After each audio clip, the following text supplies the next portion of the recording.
Bismillahirrahmanirrahim. Je ne sais pas si vous me recevez, mais je pense que ça doit être le cas. Ce qui avait été annoncé ce soir, c'est une session de chat qui est une réponse en fait aux questions des étudiants de l'IF, de l'Institut islamique de formation à l'éthique. Alors, ce que j'aimerais dire simplement, c'est rappeler à ceux qui viennent, donc on a à peu près plus de, je crois, en tout et pour tout, à peu près plus de 550 étudiants cette année, entre ceux qui suivent les cours en distanciel, c'est-à-dire à partir de chez eux sur Internet, et ceux qui participent aux rencontres en présence et qui sont présents. Et donc, qui sont à peu près 120 à y participer. Alors simplement, je profite de cette dernière session que j'ai avec les étudiants en direct et auxquelles je vais répondre aux questions qu'ils ont pu m'envoyer pour dire que nous recommençons donc cette formation l'année prochaine sur 10 mois, une année académique complète avec cette fois-ci encore 16 sessions, 16 cours dont plus de la moitié, ou je crois 10 parmi les 16 sont des sessions en présentiel où nous nous rencontrons à Paris et où nous avons à travailler ensemble autour de la question cette année de l'année qui vient, qui sera sur la philosophie comparée et la compréhension des grands thèmes de la tradition musulmane et de la tradition philosophique occidentale et d'avoir un regard croisé comme ceci. On essaye de partir vraiment des choses élémentaires. Il ne s'agit pas d'avoir une connaissance prérequise, mais tout le monde y est invité. Donc, suivez un tout petit peu sur Facebook. Je sais que ceux qui ont suivi le cours l'année dernière veulent continuer pour une grande majorité d'entre eux. Et puis, il y a encore des places. On va encore élargir l'année prochaine, de faire en sorte qu'il y ait plus de places pour ceux qui aimeraient venir en présentiel et en même temps la possibilité toujours de suivre le cours. D'ailleurs, ceux qui veulent suivre le cours de l'année dernière, ils peuvent toujours avoir accès, il faut s'inscrire. Et puis, il y a ceux qui vont s'inscrire pour l'année prochaine. Alors là, j'ai les questions qu'on m'a transmises pour ce cours. Donc là, ça termine notre session de cette année-là, cette année académique-là, et nous recommencerons, Inch'Allah, au mois de septembre ou d'octobre. Enfin, tout ceci, ce sera sous peu indiqué pour ce qui concerne les cours de l'année prochaine. Ce sera indiqué. Alors pour la première question, c'est une question de Abdel B, donc en l'occurrence il n'y a pas de nom, et il dit la question est la question suivante.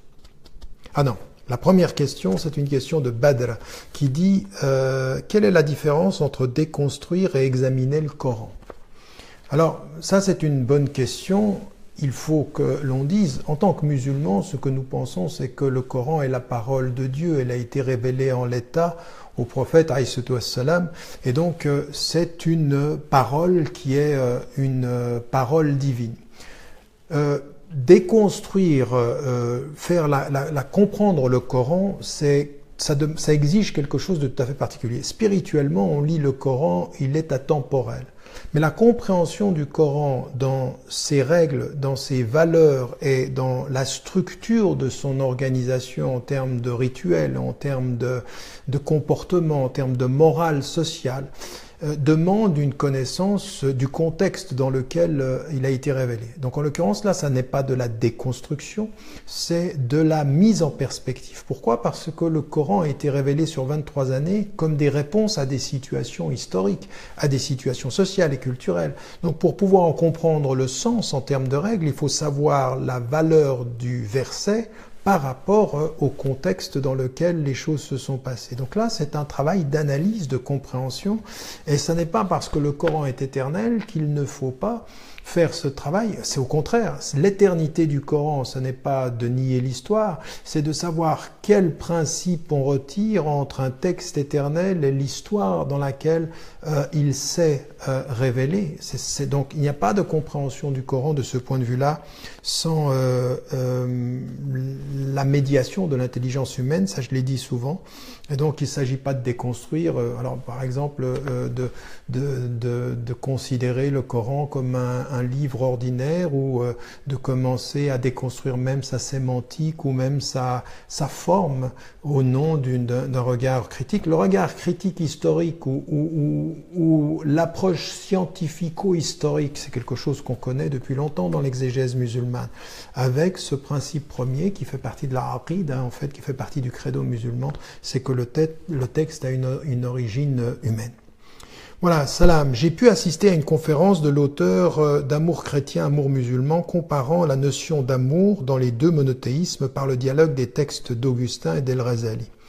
L'auteur s'est laissé aller à quelques offuscations lorsqu'il lui était proposé de traduire Rahman par amour, traduction certes approximative. L'origine de son irritabilité se trouvait dans son idée qu'il n'y aurait pas explicitement de terme relatif à l'amour dans le Coran, celui-ci étant l'apanage du christianisme. Vous expliquiez que le Rahma est l'amour qui dépasse l'ordre de la raison. Souhaitant creuser cette idée si riche qui mériterait à elle seule au moins une thèse, n'y a-t-il pas une tradition islamique, hormis celle des soufis, qui en traite? Auriez-vous prévu pour l'an prochain de faire une séance de Alif uniquement consacrée à l'amour dans le Coran? Merci encore en espérant que vous continuerez. Inch'Allah, on va continuer. C'est une très très bonne question, ça. C'est effectivement, on a dans notre tradition souvent négligé la question de l'amour, la question de el-hub. Et plus qu'el-hub, parce que le-hub est présent, traverse le Coran de toutes parts, comme il traverse en l'occurrence la tradition, les traditions prophétiques, quand il est dit même mon serviteur ne va jamais cesser de s'approcher de moi jusqu'à ce que je l'aime, et quand je l'aime, eh bien Allah subhanahu wa ta'ala, il donne des privilèges de spiritualité à ceux qu'il aime. Et puis dit si vous aimez Dieu. Donc la notion d'amour, elle est éminemment présente dans le Coran. Elle n'est pas simplement Rahman. Rahman, on a traduit souvent par miséricorde, par compassion, par grâce. Mais même et-taqwa, on a traduit ça par la crainte de Dieu. En fait, c'est l'amour révérentiel de Dieu. Il y a une révérence et puis il y a un amour. Donc, nous, on a un vrai problème dans notre traduction de l'arabe à l'arabe et de l'arabe aux autres langues. Mais qu'est-ce que révèle le problème de la traduction?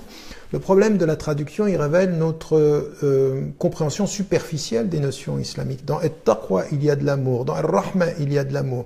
Dans Ar-Rahman, il y a de l'amour. Et tous les noms de Dieu qui sont liés à ça, qui sont même liés à la notion du pardon. Et le pardon est nourri par l'amour. On pardonne à ceux que l'on aime, mais l'on aime. C'est une des formes du pardon aussi. Et donc, en l'occurrence, ici, il faut... ce n'est pas tout à fait vrai, ce n'est pas vrai du tout en fait. Ce qui est dit ici, c'est que l'amour serait l'apanage du christianisme. Ce que le christianisme nous rappelle à nous, et ça c'est pour ça que le dialogue interreligieux est intéressant et important, c'est que la religion qui n'est pas la nôtre, la religion d'autrui, le christianisme comme le judaïsme, comme d'autres traditions spirituelles et religieuses, il nous rappelle des choses essentielles. C'est pour ça, nous vous avons établi en nations et en tribus pour que vous vous en reconnaissiez. Ça veut dire quoi? Ça veut dire que la différence, il faut en faire quelque chose de bon. C'est-à-dire, soyez dans la compétition du bien. Et donc, quand le christianisme ou les chrétiens, ce qui m'est arrivé moi-même en Amérique du Sud, quand j'ai rencontré, ou en Afrique, quand j'ai rencontré des chrétiens, ou même à Genève, où j'avais des relations dans l'interreligieux, mais en même temps des amis, ce qu'ils m'ont apporté de leur religion, c'est effectivement une meilleure connaissance, même de moi-même. C'est-à-dire, en étant eux-mêmes, ils m'ont appris à mieux revenir à moi. Et donc, c'est vrai que le christianisme, dans son appel à Dieu est amour, et cet amour, c'est un bon rappel aux musulmans qu'il ne faudrait pas qu'ils laissent l'amour comme apanage d'un certain type de soufisme, parce que le soufisme d'ailleurs est essentiel à l'islam, mais que ce soit l'essence même de notre pratique pratique, même chez les littéralistes, même chez les traditionalistes. Il faut que l'amour soit, de ce point de vue-là, la compréhension que c'est l'une des dimensions suprêmes de Dieu, de ses qualités et de ses dons, et ce doit être quelque chose avec quoi nous vivons. La troisième question, c'est une question de Nicolas. Je tiens à vous remercier du travail réalisé afin de nous transmettre de la connaissance. En ce qui me concerne, votre approche approfondie me permet de comprendre mes différents ressentis. La mise en place de mon travail de réforme et de compréhension intérieure est une vaste entreprise, parfois troublante. Effectivement, c'est troublant parfois, surtout face à notre société en décalage avec nos convictions. Est-ce que ce travail nécessaire de l'être ne nous met pas en marge d'une société qui s'oppose à notre évolution personnelle, voire nous met en difficulté lorsque nous sommes asservis par notre travail, nos obligations? Comment gérer cette dualité face à une réalité qui n'a pas la même compréhension d'ici-bas? Ça, c'est aussi une question qui est importante. Chacun d'entre nous, on se pose cette question. Elle l'a d'ailleurs très bien formulée ici, Nicolas, quand il dit, on a un travail de réforme, on a un travail par rapport à nos valeurs, on a un travail par rapport à nous-mêmes, puis on s'aperçoit que dans la société, que se passe-t-il? Nous ne sommes pas, en l'occurrence, en phase avec la société. Nous sommes un peu à contre-courant. Une société qui, mais pas forcément, en l'occurrence, c'est pas forcément en France ou en Europe ou aux États-Unis, c'est même dans la société majoritairement musulmane. Quand vous regardez autour de vous, vous apercevez que nous sommes emportés par une consommation, par une culture du divertissement, une culture encore une fois, de quelque chose qui est en opposition avec certaines de nos valeurs essentielles, avec certaines de notre éthique, de nos comportements. Alors, est-ce que cela ne va pas, à terme, nous mettre nous isoler de la société? Alors là, on a deux positions, on en a plus, mais déjà je vais simplement résumer en deux positions. Il y a une position qui est de dire le seul moyen pour moi de me protéger de cette société, c'est de m'en isoler. C'est-à-dire, c'est ce que nous disent beaucoup de littéralistes, des salafis, en disant il faut faire la séparation. Et il s'appuie sur la lecture littérale d'un certain nombre de hadiths du prophète en disant il faut s'éloigner. Alors on peut comprendre sa position comme je me protège et je m'éloigne. Et puis il y a d'autres versets et d'autres traditions qui disent le contraire, qui disent en fait il faut comprendre votre mission sur la terre, ça n'est pas de vous isoler pour vous protéger, mais c'est d'être témoin et de partager. Et là on l'a dit, c'est donc il y a un problème d'interaction, puis ensuite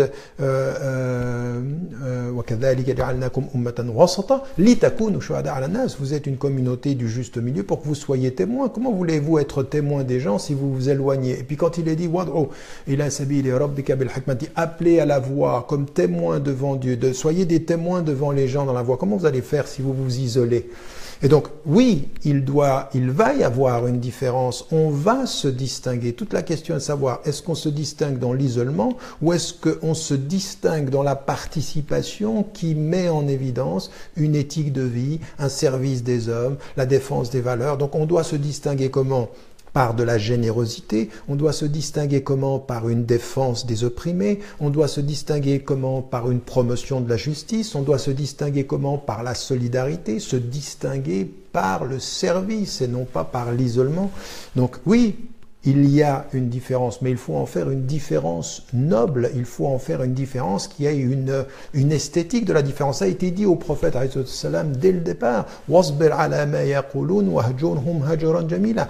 Sois patient par rapport à ce qu'ils disent, ils vont te critiquer dans tes différences, et puis exile-toi d'un bel exil. Mais cet exil d'un bel exil, c'est pas prie la nuit, disparaît le jour, c'est viens dans la société pendant le jour, sois un témoin, fais en sorte que ces principes-là, ce soient les principes avec lesquels tu peux vivre. La question 4 de Walid est la suivante.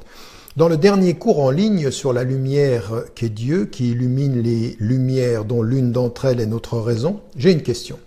Vous dites que Dieu a créé une lumière qui est le Coran pour qu'il soit compréhensible par notre raison à laquelle il a donné les moyens de la compréhension de sa parole. Oui, on a une lumière dans notre raison est lumière et elle peut avoir accès à la lumière du Coran et donc il y a un miroir entre le Coran et la raison humaine. Je comprends ce principe qui nous pousse à utiliser notre raison et non croire sans chercher à comprendre. Cette raison que Dieu lui-même nous a donnée afin de comprendre son message. Vous dites également, cela ne signifie pas que l'on peut tout comprendre dans le divin et la révélation, et je le conçois également aisément. Ma question est donc, où se situe la limite entre la compréhension par notre raison et la nécessaire acceptation de sa limite? Si sur certains sujets la révélation peut être explicite, sur cette limite, elle ne l'est pas toujours. Les savants eux-mêmes divergent sur de nombreux sujets, parfois dans une divergence admise, d'autres fois dans des polémiques et des remises en question plus violentes. La limite entre ce que l'on peut comprendre et ce que l'on doit admettre est-elle fixée par la compréhension de ces savants et leur compréhension de la révélation? Ça, c'est une excellente question. Une excellente question. C'est-à-dire, on reconnaît qu'en fait, notre raison, elle est nécessaire pour comprendre le Coran. Mais on dit en même temps que la raison ne peut pas tout comprendre. Et comment est-ce qu'on peut déterminer la limite de ce que la raison peut comprendre et de ce qui est au-delà de la raison? Alors, il y a là des divergences, bien entendu. D'abord, la première des choses, la reconnaissance, par exemple, qu'il y a certains ordres qui nous sont donnés, qu'on peut comprendre par la raison, et d'autres qu'on ne peut pas. Donc là, c'est assez évident. Par exemple, déjà, vous ouvrez le Coran, et après la deuxième sourate, vous avez Alif Lam Mim. 3 lettres, Alif Lam Mim. Vous ne savez pas ce que ça veut dire. Le prophète, alayhi salam, ne nous a même pas donné le sens. Et donc, immédiatement, là, votre raison qui entre dans le livre et qui a compris la Fatiha, c'est-à-dire l'ouverture, elle est intellectuellement accessible, elle trouve 3 lettres tout de suite dans la deuxième sourate, et c'est plus accessible du tout. Donc, il y a une évidence à la limite de la rationalité. Là-dessus, il y a un consensus. Donc, il y a des choses sur lesquelles on a un consensus. Une autre chose sur laquelle on a un consensus, par exemple, c'est de dire pourquoi est-ce qu'on prie 5 fois par jour et non pas 12 et non pas 6. Là aussi, c'est une révélation qui nous vient, c'est l'exemple du prophète alayhi salam. On n'a pas de raison, notre rationalité ne peut pas avoir toutes les raisons de nos rituels. Les rituels sont décidés par Dieu. Donc déjà, ça c'est un premier élément. Ensuite, deuxième élément que nous avons et que nous allons percevoir aussi, c'est celui de notre rapport au texte. Et donc là, de ce point de vue-là, il y a des règles qui vont être intellectuellement accessibles, et puis il y a des règles qui ne le sont pas. Ces règles, elles peuvent ne pas l'être. Alors, qu'est-ce que ça veut dire? Ça veut dire, par exemple, que on peut comprendre intellectuellement pourquoi il ne faut pas boire d'alcool. Donc on sait qu'on ne boit pas d'alcool parce que ça a un impact sur l'esprit, ça a un impact sur notre lucidité. Et puis il y a d'autres interdits. Pourquoi? Par exemple, alors même par rapport au porc. Alors certains vont dire c'est une mauvaise viande, mais bon, certains vont dire ça met un entendre. Ça nous est donné là la raison. Donc sur le plan légal, les savants ne sont pas toujours d'accord sur ce qui est intellectuellement compréhensible et ce qui est et ce qui ne l'est pas. C'est-à-dire même dans la détermination de c'est-à-dire la raison d'être, on ne sait pas toujours. Donc là, par exemple, on peut être limité et on peut diverger sur qu'est-ce qui est accessible et qu'est-ce qui ne l'est pas. Donc voilà, ça c'est un élément qui est aussi important. Maintenant, il y a par rapport à la raison, par rapport au fait de ces limites que la raison, des choses encore plus subtiles que ceci. Alors là, c'est presque sur le plan spirituel, c'est-à-dire, vous connaissez la phrase de Pascal qui dit le cœur a ses raisons que la raison ne connaît pas, et nous, ce que l'on a dans notre tradition, c'est la réalité que il y a des choses que l'on peut voir, des choses que l'on peut sentir, non pas par rapport à la raison, mais par rapport à notre cœur. C'est-à-dire que même dans la lecture du Coran, à des moments donnés, le cœur voit, le cœur comprend, et que la raison ne peut pas avoir accès. Donc là aussi, il y a dans l'ordre de la spiritualité, dans l'ordre du rapprochement avec Dieu, des choses qui, de ce point de vue-là, ne sont pas accessibles à la raison. Donc, spirituellement, intellectuellement, socialement, il y a des limites. Est-ce qu'on est d'accord sur tout ? Non. Est-ce que certains savants vont dire qu'il y a des choses qui sont plus accessibles à la raison que d'autres? Oui. Il y a même, vous savez même qu'il y a des savants, à un moment donné, des Mu'tazila, qui disent c'est en fait, il faut comprendre le Coran comme étant totalement accessible à la raison et pas le contraire, c'est-à-dire ce qui n'est pas compris par la raison dans le Coran n'est pas irrationnel, c'est le Coran qui doit d'une certaine façon répondre à l'ordre de la raison puisque Dieu est juste et il est unique et il nous a donné les moyens de ceci. Donc vous voyez qu'il y a différentes interprétations chez les musulmans, mais que nous reconnaissons tous qu'il y a des limites et nous les situons soit sur le plan social, soit sur le plan du texte, soit sur le plan du légal, et même sur le plan de l'amour, et même sur le plan du cœur, et de la relation particulière avec Dieu. Tout n'est pas réductible à la raison. Et donc on pourrait faire, là aussi, on pourrait faire un cours extrêmement long. Il y a une question de Thomas, qui est un membre aussi qui a participé au cours, et qui demande une question simple. Une chose me tracasse dans la religion, il s'agit de la foi. Que veut dire l'expression d'avoir la foi en islam? D'avoir la foi en islam, alors là aussi,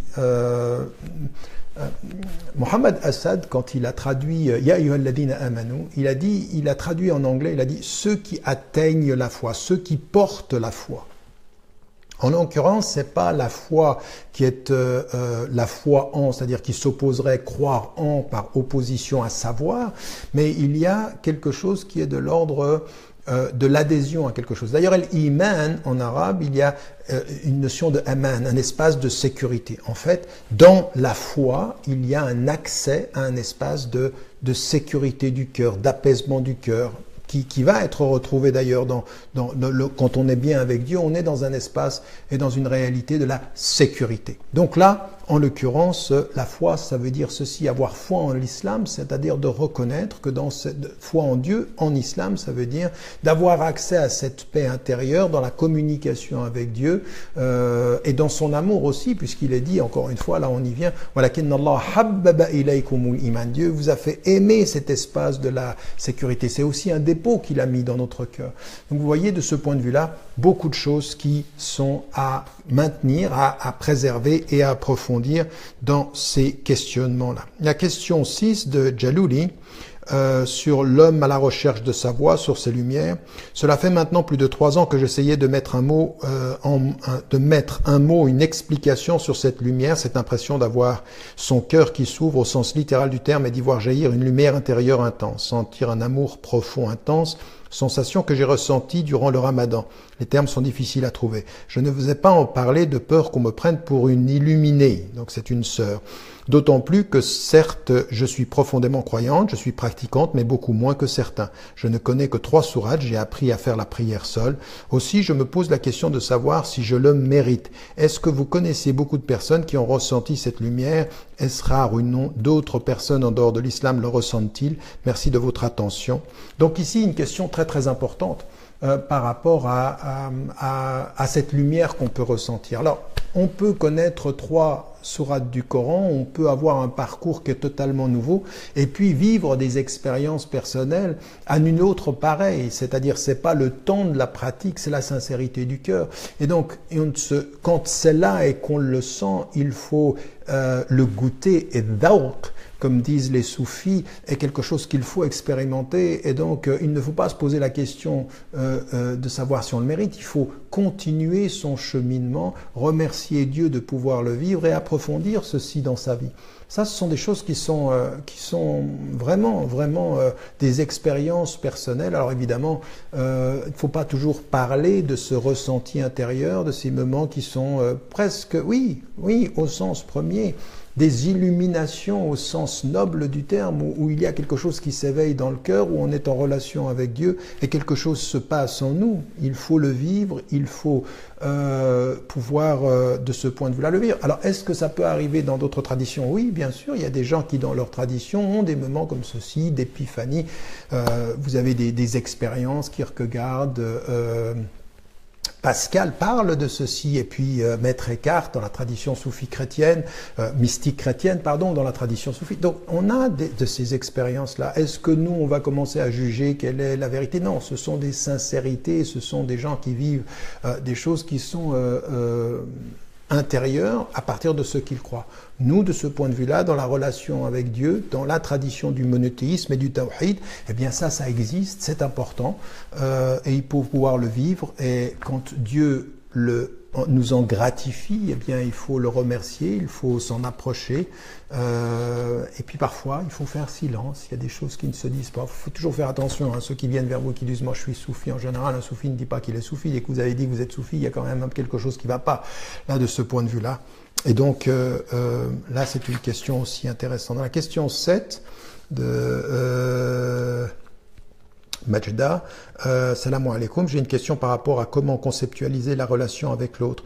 Vous avez dit qu'à travers nos catégories, on va aider les autres à questionner leurs catégories. Eux aussi peuvent penser comme ça. Ils peuvent considérer leurs catégories comme modèle. Si on permet cette égalité, quelle est la signification de notre rôle? Deuxièmement, d'où vient votre confiance que votre voix est la bonne, la vraie voix? Les extrémistes, eux aussi, on pense que leur voix est la bonne. Ça, c'est une très bonne question aussi, parce que comment est-ce que l'on sait que notre voix est la bonne et comment est-ce qu'on se laisse interpeller? D'abord, il faut toujours se laisser interpeller, il faut toujours être ouvert à l'esprit critique, il faut toujours se laisser, je veux dire, de façon positive, il faut interpeller autrui, il faut se laisser interpeller. Donc, le travail d'égalité, l'ita'araf, ou dans le mot, la notion en arabe, hein, qui est dans Surat al-Hujurat, quand il est dit, وَجَعَلْنَاكُمْ شُعُوبًا وَقَبَائِلَ لِتَعَارَفُوا. Ta'arafu est la forme arabe qui dit l'égalité, c'est-à-dire au même endroit, interpeller, se laisser interpeller, et se laisser interpeller en confiance, c'est-à-dire la question d'autrui qui me gêne doit me ramener à consolider mes fondations, à aller rechercher les choses. Moi, en fait, vous savez, je vais vous dire une chose qui est une confidence entre deux. Celui qui, à un moment donné, a fait en sorte que je me suis lancé dans la lecture, que je passais des journées à lire 5 heures par jour quand c'était pendant l'école, 8 heures pendant le week-end. Celui qui a fait ça, qui était-ce? C'était un professeur qui était un professeur athée, j'avais 14 ans, 15 ans, et qui me provoquait tout le temps. Et à un moment donné, je voulais lui répondre. Et en fait, il m'interpellait. Alors qu'est-ce que j'ai fait? Je ne l'ai pas vu comme un danger, je l'ai vu comme une opportunité. Ces questions m'ont forcé, m'ont invité à aller approfondir mes réponses et mon cheminement. Voilà, c'est comme ça qu'il faut voir les choses. C'est-à-dire, si vous n'êtes pas confiant avec vous-même, la question d'autrui est un danger. Si vous cherchez la confiance en vous, la question d'autrui est une invitation, et c'est à vous de choisir. Si ta question est un danger, ça prouve simplement que je suis mal avec moi-même. Mais si ta question est une opportunité, est une invitation, alors ça veut dire que c'est une invitation à revenir avec moi-même. Et comment est-ce que l'on sait que sa voix, elle est juste? On ne le sait jamais définitivement, on dit Allahu A'lam, puis on essaye de trouver, et puis sur certaines choses on avance, sur certaines choses on change d'opinion, sur certaines choses on progresse, sur certaines choses on s'aperçoit qu'on avait une opinion fermée, il y a des choses qu'on ne savait pas. Par la connaissance, on apprend la diversité. Et donc, la voie de l'islam, c'est une voie extrêmement large. Elle est ample et il y a plusieurs façons de marcher. Il ne faut pas avoir la prétention de penser que la seule façon de marcher sur cette voie-là, c'est la sienne. Donc, il faut avoir un sens de la diversité, un sens du respect des autres interprétations et de savoir surtout une chose, c'est que les autres interprétations, il ne faut pas simplement les respecter. Il faut considérer que leur présence est aussi un bien pour nous. Et elles sont un bien pour nous aussi, réellement. Donc, chers frères, je voudrais savoir comment être soi sans avoir besoin de passer par la médiation de l'autre pour se sentir être. Est-ce que le travail sur soi se résume à la connaissance de nos blessures, de nos faiblesses et de nos fuites pour ensuite utiliser cette part de nous-mêmes pour dialoguer avec Dieu? Est-ce que ceci est le sens de notre dépendance à Dieu? Nos blessures nous font réagir d'une façon qu'on ne maîtrise pas. Je dirais même, c'est plus facile de maîtriser sa colère que de maîtriser une réaction à une blessure. Où trouver la force? Quelle belle question, Ibrahima. Quelle belle question. C'est une vraie question, ceci. C'est comment, en l'occurrence, ici, il nous le dit, comment être soi sans avoir besoin de passer par la médiation de l'autre. On n'a pas besoin d'être soi sans passer par la médiation de l'autre. Quand on pense que la médiation de l'autre, ça veut dire qu'on est dépendant à lui, non. La médiation de l'autre, ça peut être un véritable soutien pour l'autonomie quant à soi, pour pouvoir être vraiment autonome. L'autre n'est pas forcément un être de qui je deviens dépendant. Il peut être un miroir, il peut être...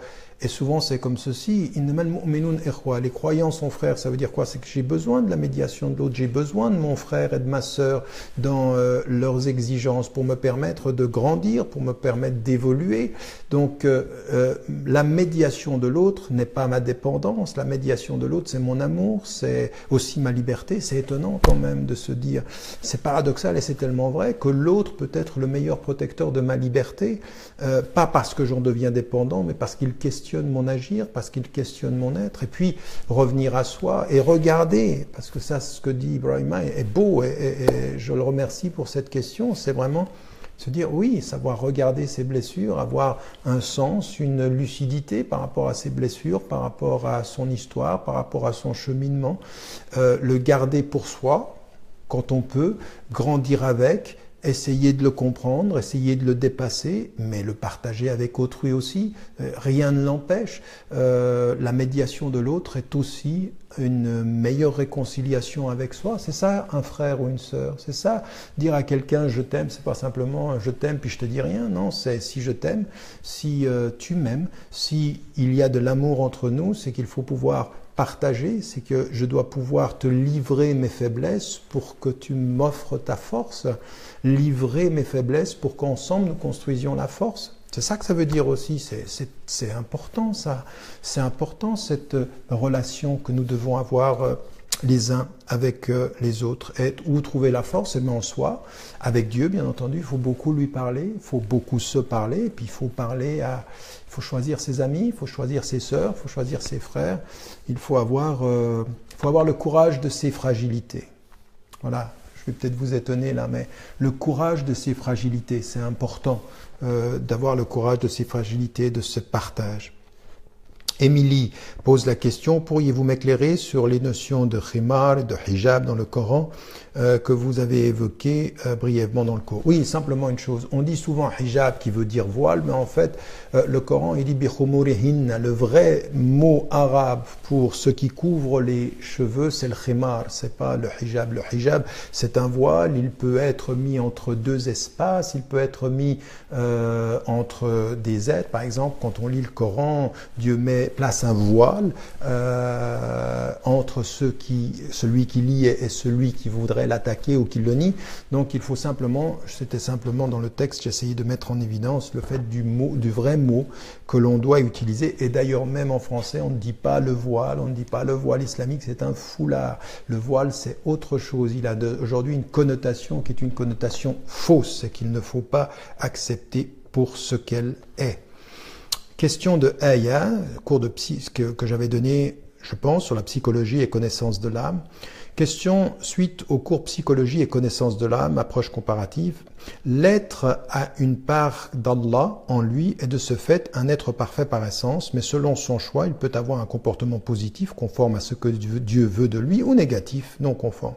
Pourrait-on considérer que même dans son mauvais comportement, tout est parfait malgré tout, car cela fait partie du dessein de Dieu, d'Allah, pour cet être et pour lui apprendre quelque chose? Ou est-ce que c'est se déresponsabiliser que de penser que Dieu est la source de tout? Dans ma réflexion, je me dis que si on part de cette compréhension, ça aide à rechercher le sens de la chute plutôt que se taper fort sur la tête parce qu'on a chuté, mais c'est peut-être non conforme à la compréhension de ma religion.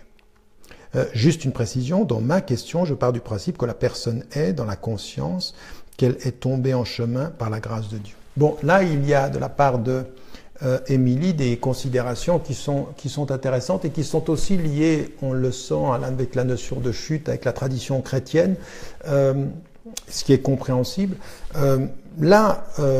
Il faut qu'on soit clair. Dieu a créé l'homme et Dieu a créé toute chose. Il a même créé le mal et il a même créé l'agent du mal, Iblis, le diable, la figure du diable dans le Coran. Maintenant, dans ce qui est notre approche, dans ce qui est nous sommes portés par le souffle. Ruh, et Ruh que nous avons en nous, c'est un souffle divin. Ça n'est pas Dieu, c'est un souffle qui provient et qui nous amène à quelque chose qui est une élévation. Quand par exemple pendant le mois du Ramadan, nous ne mangeons pas, nous ne buvons pas, nous retenons les aspirations humaines et nous nous rapprochons du souffle divin, un souffle spirituel. C'est ça que nous faisons. Et donc ici, nous ne sommes pas parfaits, nous avons encore en nous toutes les caractéristiques, comme il nous a créés.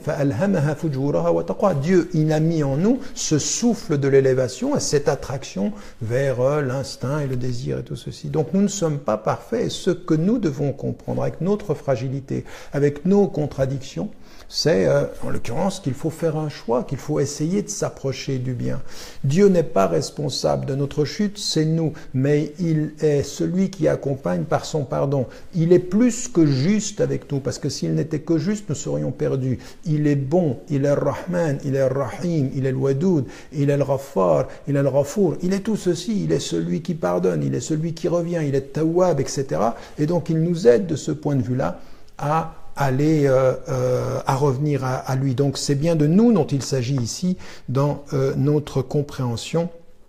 Et donc il nous met à l'épreuve, oui, il nous apprend quelque chose sur nous-mêmes, mais nous n'avons pas à rendre responsable Dieu de nos fautes, nous avons à espérer sa grâce, sa compassion et son pardon. Il y a ensuite une question de Roger. Salam à vous. Quand vous évoquez dans vos cours et vos conférences ce qui se passe à l'intérieur de soi, vous le nommez tension. Moi, d'après mon expérience, je dis conflit, qui est entre ce que je veux de bien et le mal, et que le mal me veut. Un conflit de sentiments opposés, il est intériorisé, personne ne le voit, on le vit seul, tandis que les tensions sont perçues par tout le monde, sauf par ceux qui ne prêtent aucune attention aux autres, à leur façon de se comporter. Que pensez-vous de cela? Bon, on n'est pas d'accord sur les mots, mais une tension, qu'est-ce que c'est? En psychologie, une tension, ça peut être une crise, ça peut être... Une tension, c'est deux éléments contradictoires qui sont c'est-à-dire, qu'est-ce que c'est la tension? La tension, c'est juste l'état. Le conflit, c'est qu'on a déterminé les deux éléments du conflit, ce que je veux et ce que je ne veux pas. Oui, donc il y a un conflit, d'accord, mais le conflit, c'est une tension. Qu'est-ce que c'est une tension? C'est le contraire d'être en paix. C'est le contraire de l'apaisement. Donc on dit la même chose, mais avec deux mots différents. Moi, je suis en train de parler de cet état dans lequel nous ne sommes pas en paix. Alors on peut être en conflit avec soi-même, mais même le conflit avec soi-même entre deux pôles, c'est une tension. C'est ce moment où on n'est pas apaisé, ce moment où on est tiraillé entre des choses. Et parfois, les deux pôles de la tension ne sont pas toujours clairs à des moments donnés. Ça, c'est ce que l'on connaît en psychologie, l'état dépressif par exemple, ou l'état de mal-être. C'est pas forcément qu'on est tiraillé entre deux pôles en termes de conscience, c'est qu'on n'est pas bien, c'est qu'on n'est pas bien. Et parfois on n'est pas bien sans avoir fait du mal, c'est-à-dire qu'on n'est pas bien avec soi-même psychologiquement, donc on est dans un état de tension. Donc la tension, elle n'est pas forcément morale. Ce que je veux dire par là, c'est que la tension, c'est pas forcément un mal-être moral parce qu'on est en faute, c'est parce qu'on est tout simplement pas bien. Mais pas forcément parce qu'on a fait du mal. On ne peut ne pas avoir fait du mal et ne pas être bien. On est en tension. Donc, c'est encore une fois deux mots qui peuvent se comprendre, qui ne s'opposent pas l'un à l'autre et qui se complètent. La question de Josette maintenant. Salam, Monsieur Ramadan. Avant tout, merci pour l'opportunité que vous nous donnez pour acquérir plus de connaissances. J'ai beaucoup apprécié votre cours sur l'âme et le cœur. Ça m'a permis de mieux comprendre ces deux éléments qui sont en moi. À travers vous, j'ai compris qu'on peut s'éduquer de sorte à avoir des relations apaisées avec notre Seigneur et avec sa création. Mais j'aimerais savoir s'il est possible que ces deux éléments se rejoignent ou interagissent. Si oui, comment? Alors ça c'est intéressant, et le qalb, oui, alors même pour certains c'est presque la même chose, la notion du qalb c'est la notion de ruh en nous, c'est déjà une chose, mais oui ils peuvent interagir, c'est-à-dire que le retour à son cœur, à soi de l'intérieur, et cette méditation que l'on a par rapport à son cœur, par rapport à soi, elle va nous faire rencontrer le souffle divin, c'est le ruh qui nous habite. Donc là vous avez plusieurs théories, si vous regardez par exemple les traditions de Ibn Sina, les traditions hellénistiques, les phalasépha, ils s'approchent eux d'une détermination très grecque. Et puis vous avez des savants qui sont beaucoup plus liés au rationalisme. Et puis vous avez encore dans la tradition mystique quelque chose qui est très spécifiquement islamique ici. Et vous avez des interprétations qui sont différentes. Mais oui, effectivement, il y a de ce point de vue-là quelque chose qui est lié à le retour à son cœur, là où Dieu travaille entre nous et son cœur. Il est entre nous et notre cœur. Et là, on retrouve dans cette introspection un souffle. Et donc oui, il y a en fait, ce moment-là, c'est presque un moment tout à fait singulier où il y a une unité de l'être. Dieu est unique et notre aspiration qui passe par l'intériorité est une unité de l'être dans le rapprochement. Et donc, c'est une harmonie de soi à soi, une harmonie en soi que nous cherchons, qui est jamais complètement acquise. C'est pour ça que les mystiques ont aujourd'hui le fana, cette espèce de fusion avec le divin, c'est un instant, puis ensuite on revient tout de suite pour se rendre compte qu'on est dans la distanciation, parce que même dans la hadith du prophète où il est dit que Dieu devient l'œil, l'oreille, la main, le pied, on comprend que ça n'est jamais une identification. Dieu n'est jamais à l'image de l'homme. Il n'y a pas d'anthropomorphisme en islam, absolument jamais, et ça n'est jamais possible. Mais c'est dans ce souffle-là que quelque chose se joue. Dernière série de questions ici. Mounir pose une question. Pouvez-vous m'expliquer, s'il vous plaît, le terme de dépersonnalisation qui a créé beaucoup de confusion dans ma compréhension?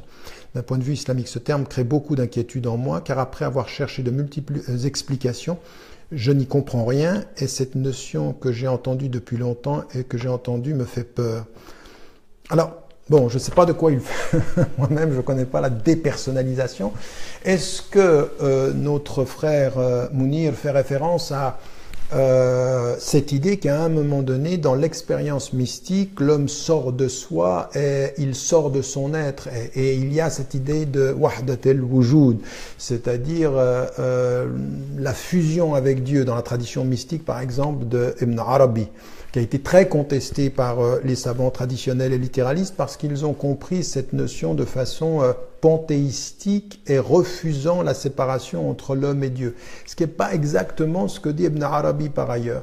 Alors là, on n'a pas le temps parce que c'est très complexe, c'est très technique et c'est très subtil cette réalité, mais il y a une chose qui est très très claire. L'idée d'une dépersonnalisation où l'homme perdrait son unité humaine pour se fondre dans le divin au point qu'il ne fasse qu'un, c'est quelque chose que l'islam ne reconnaît pas. Il y a toujours une distinction. Maintenant, on peut avoir des instants, des perceptions de cela, quand par exemple, Hallaj dit « Ana al-haq », je suis la vérité, et qu'il n'a pas forcément été condamné pour ça. Je le dis dans le livre « Le génie de l'islam », j'explique que ça n'est pas la seule raison de sa condamnation, c'est parce qu'il a aussi aidé des démunis et des esclaves à se libérer, et donc on a utilisé le prétexte d'une position religieuse.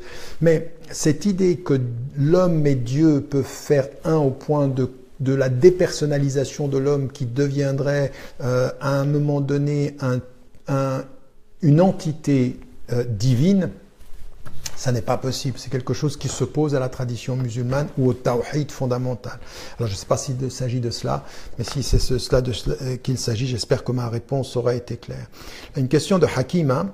Comment l'être humain peut-il gérer le monde sur le plan de l'environnement quand il apparaît clairement que le désordre sur Terre vient de la fabrication de l'être humain et de sa consommation de sa consommation de ce dernier, et du coup comment ne pas penser que ce désordre est nécessaire afin de cheminer vers l'ordre de Dieu et du coup revoir ce qu'on entend par gérer. Nous avons été créés pour adorer Dieu, Allah, et pourquoi le monde est-il le moyen de communication? J'ai entendu que le monde a été créé pour le prophète Mohammed alayhi salam. On parle de raison, mais est-il possible qu'au fond, le cosmos, dans sa logique et dans son ordre, est créé pour amener au raisonnement de lire le message qui pose la seule véritable question qui est le Créateur, et le Coran est le message qui répond à comment et le pourquoi. Adorer le Créateur, c'est simplifié, les deux messages fonctionnant en couple, à savoir différents, complémentaires, unis, miroirs, et donc nous avons deux modes de communication de Dieu. Que sait-on de la création?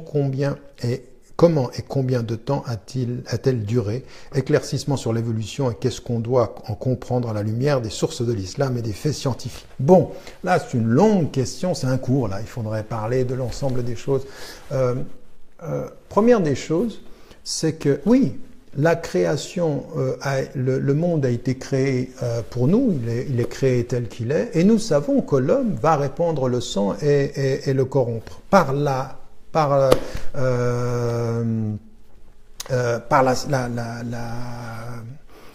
l'action des hommes, c'est-à-dire la corruption, c'est-à-dire les hommes vont répandre la corruption sur les océans et sur la terre. Et puis les anges l'ont dit, donc on sait que le propre de l'homme, c'est aussi de corrompre. Mais et d'aller vers même la perdition. Quand il est dit voilà, innal insana lafi khusr, par le temps, l'homme va vers la perdition, donc on est là dans une réalité. Maintenant, ayant dit ça, illa alladhina amanu, nous, ce que l'on sait, c'est que le monde va vers cette perte-là, que les hommes agissent mal, qu'ils détruisent. Nous n'avons pas à nous poser la question de savoir quel sera le résultat ultime de ce processus-là, ou même combien de temps ça va durer. Nous savons simplement une chose. Là où nous sommes, nous, avec notre foi, avec notre conscience, nous devons être des agents de bien. Et donc, quel que soit ce que font les hommes, même si on se dit, finalement, Dieu a voulu que les hommes agissent comme ça. Oui, mais ce qu'il a exigé de nous, c'est la résistance. C'est-à-dire, nous devons être les résistants aux tentations humaines, au laisser-aller humain. Et c'est ça qui est notre défi, c'est-à-dire Dieu a voulu un monde où les hommes pouvaient corrompre et il attend des hommes de foi qu'ils résistent et qu'ils produisent le bien. Et donc c'est cette logique par laquelle il faut être habité, et cette logique-là, elle nous habite avec en même temps l'idée que ce n'est pas le résultat qui compte, c'est l'intention, la disposition spirituelle et intellectuelle, et puis l'acte de résistance lui-même. Après, advienne que pourra, il faut faire ce que l'on peut faire dans les limites de ce qu'on peut faire, mais ce qu'on peut faire, il faut le faire. Et donc ici, c'est cela. Sur la question de l'évolution, les savants, ça fait bien longtemps que les savants ont admis l'idée d'évolution, c'est-à-dire que Dieu a créé, khalaqa wa sawwara, c'est-à-dire il y a l'idée de créer, donner une forme. Oui, maintenant ce que nous disons, et qui est le chaînon manquant, il y a quelque chose de spécifique dans la création humaine, et qui fait qu'à un moment donné, il y a la conscience de soi qui apparaît. Nous ne savons pas comment cette mutation se fait, nous pensons que là, il y a quelque chose de singulier, mais ça ne veut absolument pas dire que, et là ce n'est même pas en opposition avec les positions scientifiques les plus récentes, au-delà même de la position de Darwin qui est contestée par certains ou considérée comme telle, donc on n'a pas de problème même avec ça. Donc cette idée que dès qu'on parle d'évolution où il faudrait être créationniste pour être musulman est totalement fausse, elle ne répond à aucune des dispositions musulmanes sur cette question-là. Nous n'avons pas de problème avec l'évolution, nous avons problème avec certaines hypothèses posées par certains scientifiques sur l'évolution en disant que finalement tout est matière ou tout est animal et que finalement comme déjà leur interprétation de l'évolution elle se fait sans Dieu, ils ne peuvent pas imaginer, ils répondent eux-mêmes à des éléments manquants de leur théorie à partir de leur hypothèse que Dieu n'est pas. Il se pourrait que ce soit autre chose aussi, et donc en l'occurrence, les meilleurs paléontologistes que j'ai vus ou biologistes que j'ai vus suspendaient sur la question du chaînon manquant du départ parce qu'ils considéraient qu'il fallait être prudent. Dernière question de Kamal, pour revenir au dernier cours, vous nous avez fait part d'une découverte scientifique intéressante sur le code génétique qui pourrait dire que la spiritualité foi ferait partie ou pourrait être programmée dans le code génétique ADN. La lecture spirituelle de cette découverte était super intéressante également en comprenant, cela confirme ce qui nous est révélé. Cette information m'a fait rebondir sur la lecture que j'ai faite dernièrement et qui parle un peu de la même chose, écrite par une psychothérapeute, Christelle, Petit-Colin. Elle met en avant une certaine catégorie de personnes à dominance cerveau droit et cette catégorie de personnes ont des difficultés à faire le mal. Ces mêmes personnes font passer les autres avant leur propre personne et ne supportent pas le mensonge. Elle explique que c'est inné et qu'ils regardent la vie en prenant un ensemble et ne peut pas faire une action si cela a des répercussions négatives sur autrui. Elle explique que c'est neuronal. Un peu ce que le croyant devrait être sur Terre, un véridique, penser aux autres, faire le bien. Ma question est la suivante, y a-t-il un lien entre cette découverte et les travaux de Christelle Petit-Colin? Et puis pouvez-vous nous en dire un peu plus sur cette découverte dont vous nous avez parlé? Ça, c'est une question intéressante. Aujourd'hui, on est en train de travailler sur la génomique, c'est-à-dire sur les séquences d'ADN, et maintenant on a accès de façon assez intéressante à ces dispositions-là. Alors, ce dont on s'aperçoit, alors là encore, il y en a qui dans les neurosciences ou dans les découvertes génétiques aujourd'hui, ou au-delà de simplement dans la meilleure connaissance que l'on a de l'ADN, on s'aperçoit qu'il y a des choses qui sont inscrites dans l'ADN qui peuvent être effectivement liées à des dispositions intellectuelles ou des dispositions spirituelles ou des dispositions qui vont permettre à des personnes d'avoir un penchant plutôt vers un autre, dans un sens ou dans un autre. Quelque chose qui serait une sorte de déterminisme génétique. Et donc, quand il est dit dans le Coran, quand on comprend dans le Coran qu'il y a une espèce de détermination, qu'il y a une espèce de prédestination, on peut tout à fait imaginer qu'il y a quelque chose qui est aussi dans nos gènes, dans nos codes. Alors, toute la question est de se dire, oui, mais si c'est dans nos gènes, comment va-t-il nous juger? Parce que ce serait injuste. Si c'est en moi et puis que je vais plutôt agir de cette façon-là, c'est injuste. Alors il y a deux choses qu'il faut dire. D'abord, Dieu sait comment il nous a créés et sait ce qu'il peut attendre de nous. Donc on ne peut pas imaginer qu'il soit injuste avec avec la façon dont il nous a créés, le jugement qu'il aurait sur nous à partir de ce qu'il nous a créé. Donc là, il doit y avoir une confiance en Dieu dans sa justice. Mais il y a une deuxième chose qui est importante, que la génétique dit également, et que par exemple ici, on pourrait ajouter à ce que dit Christelle, comment s'appelle-t-elle, Christelle Petit-Colin, qui dit par exemple qu'effectivement il y a quelque chose dans le cerveau. Tous les généticiens et tous ceux qui travaillent dans le domaine disent une chose, c'est vrai que le code génétique, il va déterminer un comportement, mais jamais de façon absolue. Il y a toujours une interaction avec l'environnement qui peut avoir une influence. C'est-à-dire que le code génétique détermine et peut être déterminé et influencé, que l'environnement peut avoir un impact là-dessus. Et ça veut dire quoi? Ça veut dire qu'on est constitué d'une certaine façon, mais ensuite il doit y avoir une éducation. Raison pour laquelle il n'y a pas de spiritualité en islam sans éducation personnelle. Et on peut dans l'éducation, on peut dans le travail, dans l'environnement dont on s'entoure, dans la façon, on peut changer les choses. Donc on n'est même pas et on ne doit jamais être passif, même avec son code génétique, même avec la séquence d'ADN. Tout ça, ça peut avoir des influences. Les mêmes séquences ADN dans une interaction particulière avec un environnement auront des impacts et des réactions en termes de comportement et en termes de psychologie différentes. C'est-à-dire que le code génétique ne dit pas tout, même s'il dit beaucoup, et qu'à partir de là, ça suppose de notre part un engagement. Alors on le sait maintenant, on a des neurones dans le cœur, on a des neurones dans l'estomac, ça a un impact, ça influence, mais rien n'est dit définitivement. C'est une orientation, ça n'est pas une prison. Et dans l'orientation, notre éducation, notre responsabilité de ce point de vue-là, peut nous aider, Inch'Allah. Voilà. Écoutez, je remercie énormément, je vous le dire à tout le monde ici, vous m'entendez, le cours de cette année a été vraiment extrêmement intéressant et j'aimerais remercier les participants, les 120 étudiants qui ont participé à l'IF cette année, avec tous ceux qui, à partir de chez eux, ont suivi les cours par Internet. Nous, on essaye de produire quelque chose qui permet de diffuser ce savoir. On va recommencer. Les inscriptions vont bientôt être lancées pour l'année prochaine, sur 10 mois.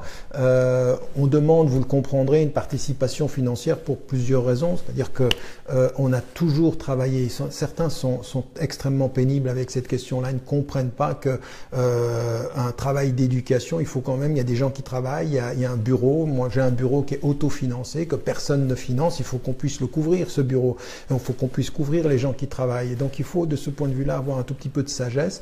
Et donc on vous demande effectivement, pour les présentiels, comme pour ceux qui le font par Internet, c'est des prix qui sont un tout petit peu différents. Mais en même temps, c'est une formation. Pour nous, on a pensé qu'une formation qui était assez solide se ferait en 3 ans. On en a déjà fait une. On recommence maintenant la 2e année. Pour ceux qui veulent avoir tous les cours enregistrés sur notre plateforme Internet, ils peuvent encore l'avoir maintenant, ils peuvent suivre les cours de l'année dernière et puis pourront suivre les cours de cette année-là. Pour ceux encore qui sont intéressés par le CIMEF, le colloque international des musulmans de l'espace francophone, c'est du 11 au 16 août en Côte d'Ivoire. Il y a encore quelques places pour ceux qui ont envie d'y participer, Inch'Allah. Et donc il faut envoyer, vous avez sur mon Facebook et sur mon site les liens pour pouvoir vous inscrire. Et puis, Inch'Allah, on aura aussi l'été suivant, en l'occurrence, Inch'Allah, dans une année, un summer school en français au Canada, Inch'Allah. Donc voilà, nous essayons d'offrir ce que nous pouvons à vous tous. Merci en même temps pour tous vos messages de soutien. Je sais que là, il y en a qui m'ont encore posé des questions, mais ce soir, c'était juste les questions pour l'IF. C'était une promesse que... enfin, c'est pas une promesse, ça fait partie du cours et on fait en sorte que d'autres gens puissent se rendre compte un petit peu des réflexions que nous avons eues pendant cette année. Voilà, je vous souhaite une bonne soirée ou une bonne fin de soirée, que Dieu nous aide, Inch'Allah. Wallahu a'lam wa a'la wa ahkam. Et n'oubliez jamais de dire à ceux que vous aimez, que vous les aimez, la vie est fragile, et puis, s'il vous plaît, où que vous soyez, des invocations pour vos frères et vos sœurs qui sont malades, Allahumma anta shafi la shifaa illa shifaa. Oh Dieu, tu es celui qui donne la guérison et tu guéris, il n'y a de guérisseur que toi, c'est toi qui donnes la guérison. Donc des invocations et puis bien sûr des invocations toujours pour tous ceux qui sont dans des situations sociales et politiques difficiles de la Palestine, où vous savez qu'ils n'ont qu'une heure d'électricité par jour, de Riangas en Birmanie, qui sont totalement oubliés par du monde, de ce qui est en train de se passer en Syrie ou de ce qui se passe en Irak, mais également de tous ceux qui vivent des situations difficiles dans les prisons ou dans les sociétés africaines, et puis nos vœux de solidarité aussi avec ceux qui demandent à ce que au Maroc on puisse aussi avoir une société qui évolue vers le meilleur. Et qu'on me comprenne pas mal, mes frères et mes sœurs du Maroc, ce ne sont pas des paroles qui sont des critiques du Maroc, c'est parce que j'aime le Maroc, j'espère que le Maroc va évoluer toujours et toujours plus vers toujours plus de transparence, de justice, d'égalité, de dignité, d'écoute des peuples aussi. C'est ce qu'on espère pour la Libye, c'est ce qu'on espère pour l'Algérie, c'est ce qu'on espère pour la Tunisie, c'est ce qu'on espère pour l'Égypte, c'est ce qu'on espère pour tous nos peuples, même là où nous vivons en Europe, nous espérons être mieux entendus, plus respectés et toujours libres. Inch'Allah, que Dieu vous aime. Assalamu alaikum wa rahmatullahi wa barakatuh. La paix soit sur vous.